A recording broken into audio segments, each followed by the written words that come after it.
스크립트에 대해 설명드리도록 하겠습니다. 스크립트를 더블 클릭합니다. 지금까지 스크립트는 마우스 누를 때와 마우스 누르는 동안 마우스 뗄 때를 사용해서 마우스 액션을 처리하는 방법에 대해서만 설명드렸습니다. 이제 스크립트를 이용해서 프로그램을 작성하는 방법에 대해 설명하겠습니다. 프로그램 시작 시 스크립트는 뷰 프로그램이 시작할 때 실행되는 스크립트입니다. 종료 시 스크립트는 종료할 때 실행되는 스크립트입니다. 주기적으로 실행되는 프로그램을 작성하고자 한다면 실행되는 동안 스크립트에 넣으면 됩니다. 시작 시 스크립트를 실행해 보겠습니다.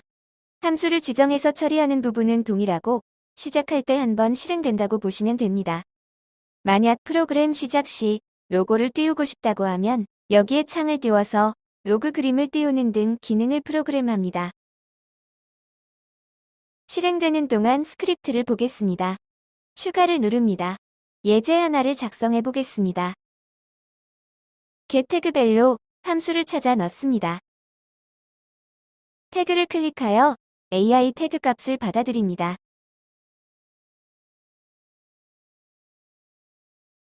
함수 찾기에서 setTag를 찾아보면 setTagBell 스크립트가 있습니다. 지금까지 사용한 setTagBell 넘은 여러 가지 제어 조건을 체크한 후 제어가 가능할 때 제어를 수행합니다. 또한 제어 메시지 저장 여부도 설정하도록 되어 있습니다. setTagBell 스크립트는 아무 조건 없이 제어를 내보냅니다.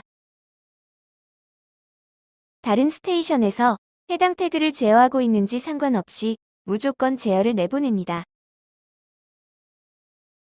또한 제어 메시지는 남기지 않습니다. 프로그램에서 사용하는 스크립트는 setTagBell 스크립트를 사용하고 마우스 액션에서 처리할 때는 setTagBell 넘을 사용하면 됩니다. 확인을 누르겠습니다.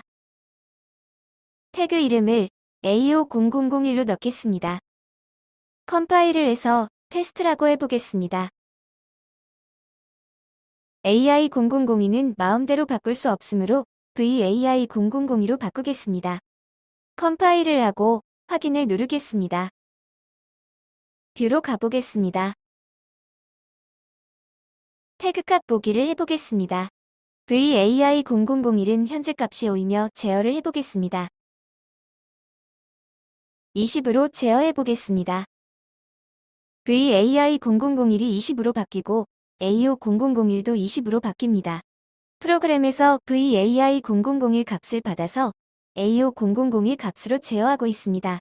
어떨 때 많이 사용할까요? 예를 들어서 VAI0001이 하나의 PLC에 있는 값입니다. 다른 PLC에 그 값을 전달해 주고자 할 때 사용하면 될 것입니다. 그러나 이보다는 PLC끼리 통신해서 서로 데이터를 공유하는 것을 권장합니다. 스크립트를 사용할 경우 HMI가 실행되지 않으면 연동이 안 되기 때문에 중요 포인트를 이렇게 연동하면 안 됩니다. 연동이 안 되어도 크게 문제가 되지 않는 데이터이면서 PLC끼리 연동이 불가능할 경우에만 사용하기 바랍니다. 하나 더 보여드리겠습니다. 지금까지 보지 않았던 콘솔을 보겠습니다. getTagBell 함수가 호출되고 있습니다.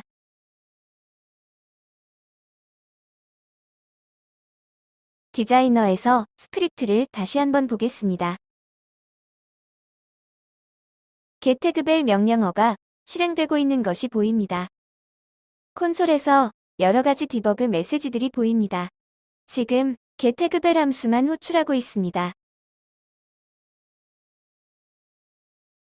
값을 받아서 제어를 내리도록 구성했는데 이 메시지는 왜 안 보일까요? 그 이유는 최대한 부하를 줄이기 위해 값이 바뀌면 제어가 되도록 실행되기 때문입니다. 태그 제어를 하겠습니다. 30으로 바꾸겠습니다. 확인하는 순간 태그 값이 20이었다가 30으로 바뀌니까 setTagBell 스크립트 함수를 이용하여 30으로 제어가 되었습니다. Ctrl S를 눌러 화면을 멈춰보겠습니다. setTagBell 스크립트 함수로 A50001에 제어가 되었습니다. 단순히 이렇게 함수를 나열했는데 알아서 값이 바뀌는 것을 체크하여 제어 부하를 최대한 줄이도록 되어 있습니다. 주기가 1000ms로 설정되어 있습니다. 원하시는 대로 바꿔서 10초마다 실행하도록 설정할 수 있습니다. 사용 체크가 있습니다. 스레드에 대해 설명드리겠습니다. 이 체크를 빼고 스크립트를 여러 개 작성하면 각 스크립트는 순차적으로 동작합니다. 즉, 하나의 스레드에서 프로그램들을 순차적으로 실행하게 됩니다. 그 중에 중요 스크립트를 체크해 주시면 따로 스레드를 생성하여 동작하도록 합니다. 조금 더 안정적으로, 조금 더 빨리 동작하게 됩니다. 그러나 이 부분이 너무 많게 되면 부하가 올라가게 되니 꼭 필요한 경우만 사용하시기 바랍니다.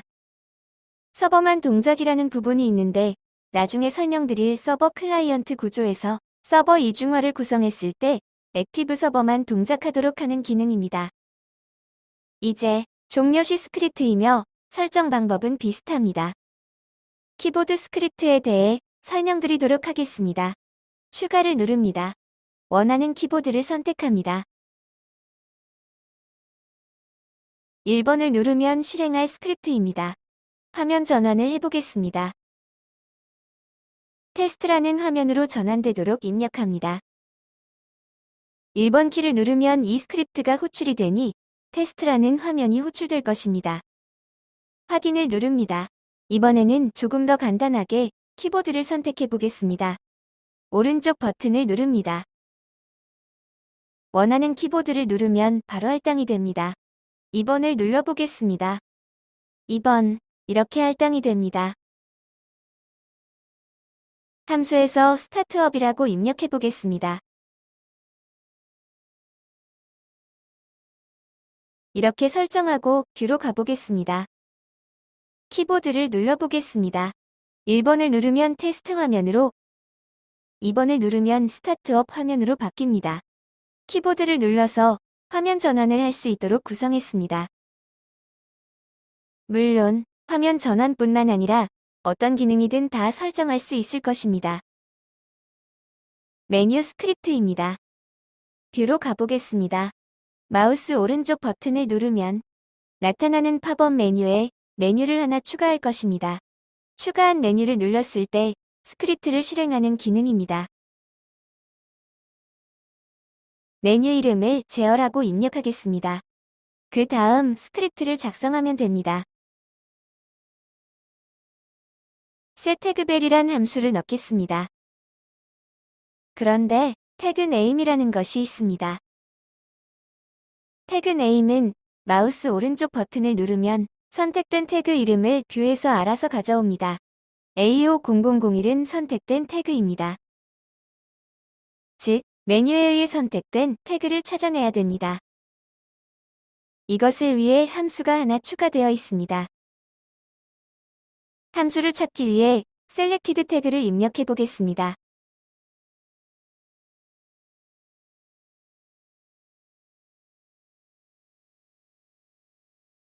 getSelected 태그라는 함수를 선택한 후 더블 클릭합니다.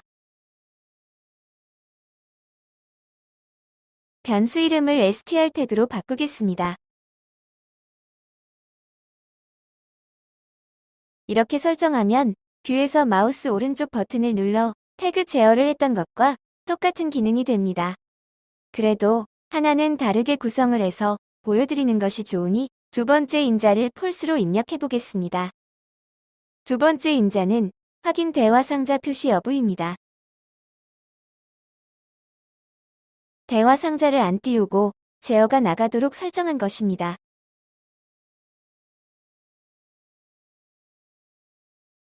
뷰로 가보겠습니다. 마우스 오른쪽 버튼을 누르겠습니다. 제어라는 메뉴가 추가되어 있습니다. 클릭을 해서 20으로 제어해 보겠습니다. 확인 대화 상자가 뜨지 않고 제어가 되는 것을 확인할 수 있습니다. 기존 태그 제어 메뉴를 선택하여 30으로 제어해 보겠습니다. 확인 대화 상자가 뜹니다.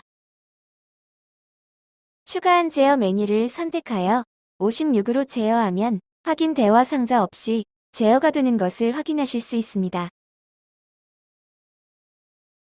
로그인 시 스크립트입니다. 사용법은 똑같습니다. 로그인을 했을 때 환영 대화 창을 띄우는 등 스크립트를 작성하는 부분입니다. 로그아웃 될 때 필요한 스크립트를 작성하는 부분입니다. 다음은 전역 함수입니다. 전역 함수는 언제 사용하는지 예를 들어 설명드리기 위해 메뉴 모양을 조금 바꿔보도록 하겠습니다. 메뉴에 선택된 상태를 표시하도록 할 것입니다. 선택된 색상을 파란색으로 해보겠습니다.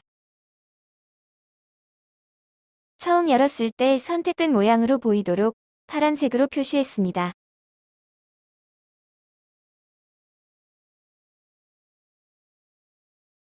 두 번째 메뉴도 똑같이 선택된 모양으로 바꿔보도록 하겠습니다.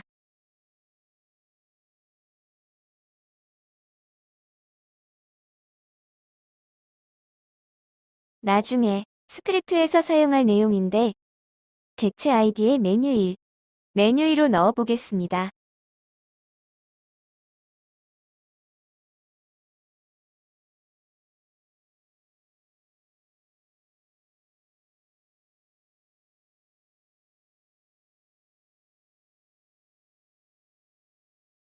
그 다음 레이어 2에는 객체 아이디를 다르게 넣어야 되므로 S메뉴 1, S메뉴 2로 넣겠습니다.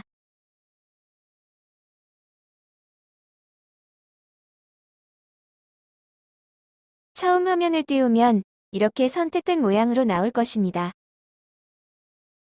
그 다음 스크린 위를 누르게 되면 어떻게 해야 될까요?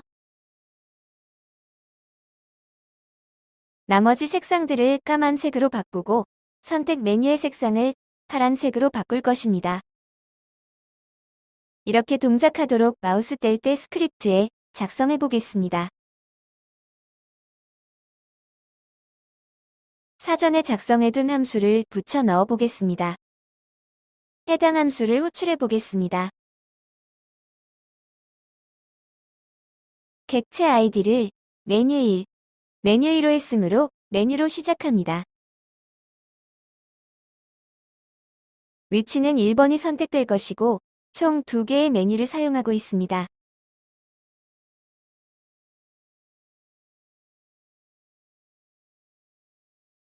그 다음 그대로 복사해서 스크린원을 눌렀을 때 똑같이 0번이 되도록 호출하겠습니다.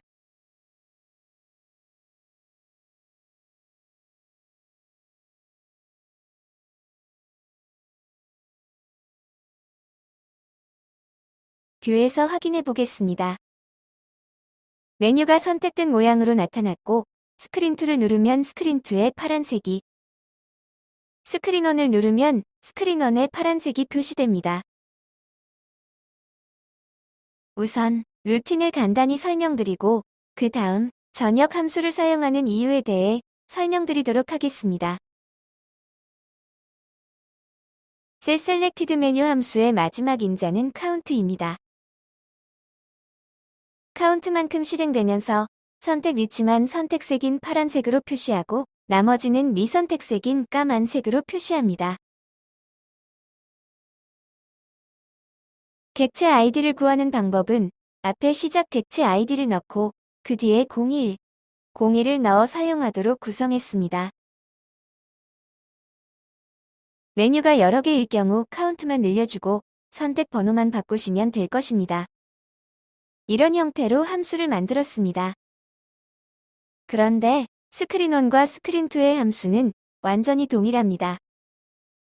지금처럼 복사해서 사용하고 이후에 함수의 내용을 수정해야 할 경우 각각 메뉴에 들어가서 개별 수정을 해야 합니다. 이런 경우 전역 함수로 등록하여 사용하면 됩니다. 전역 함수를 등록하기 전에 함수를 삭제하면 사용하는 함수가 없어 에러가 발생합니다.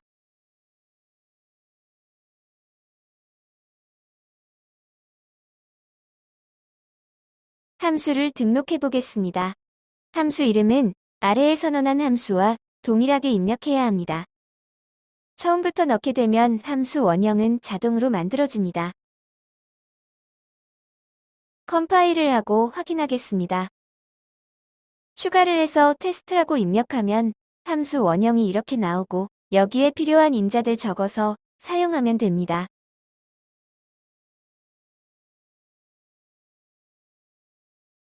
함수 이름을 바꾸면 이렇게 내용의 함수 이름도 같이 바뀌게 되어 있습니다. 이런 방식으로 전역 함수를 등록했습니다. 확인을 누르겠습니다. 스크립트에 설정된 함수를 삭제하도록 하겠습니다. 전역 변수에 등록했으므로 컴파일이 됩니다. 스크린 1에도 똑같이 삭제하겠습니다.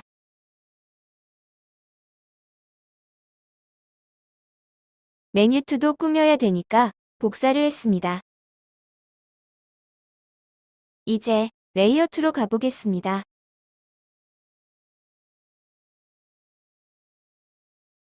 메뉴의 객체 아이디에 S메뉴로 등록했습니다.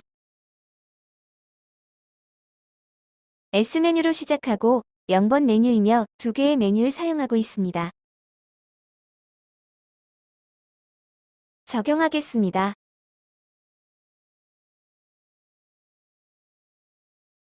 트렌드는 1번으로 설정하겠습니다. 메뉴를 구성할 때 트렌드의 화면 전환을 설정하지 않았으니 설정해 보도록 하겠습니다.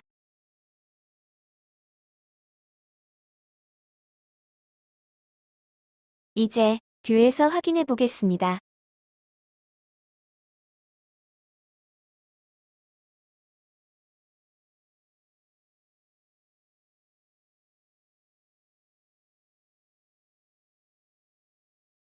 메뉴가 정상적으로 선택되는 것을 확인할 수 있습니다. 프로그램 시작 시부터 실행 동안 종료 시 동작하는 스크립트가 있는데 이것과 거의 비슷한 레벨로 화면에도 존재합니다.